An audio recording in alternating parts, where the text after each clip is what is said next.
Place à présent à notre page découverte du dimanche soir. On connaissait l'inventaire des arbres remarquables. Eh bien, un autre inventaire est lancé à l'Arboretum de la Jonchère en Haute-Vienne, celui des murets en pierre sèche, un patrimoine bâti au charme incontestable, avec à la clé un projet de classement du site par les services de l'État. Isabelle Rio, Thomas Milan.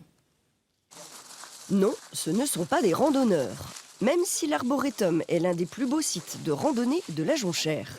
Et pour une fois, ce ne sont pas les arbres qui captent l'attention de ce groupe, mais ces murets. Vous allez donner l'état général du mur. Et il faut aussi que vous preniez des mesures des parties que vous jugez en bon état.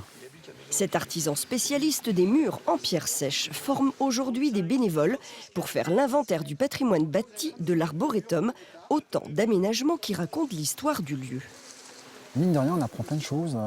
Déjà rien que ce matin, on a un peu décortiqué ce mur et on a découvert qu'il y avait une partie maçonnée, qu'il y avait un couronnement, qu'il y avait des barbacanes, donc sûrement des ruissellements d'eau importants à un moment donné. Et le fait de faire ça, de s'amuser à inventorier, on se le réapproprie en fait. Et on va regarder les murs autrement après. Une opération de grande ampleur qui demande de la méthode.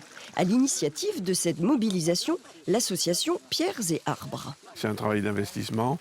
Alors, il y a les bénévoles, mais il y a aussi beaucoup de choses que les bénévoles ne peuvent pas faire. Et là, il faut aller chercher de l'espèce sonnante et trébuchante. Et alors, nous avons deux types de mécénat. Le mécénat populaire, où tout le monde peut donner ce qu'il veut, et le mécénat d'entreprise au sein d'un club de mécènes. Car l'inventaire a bien sûr des enjeux.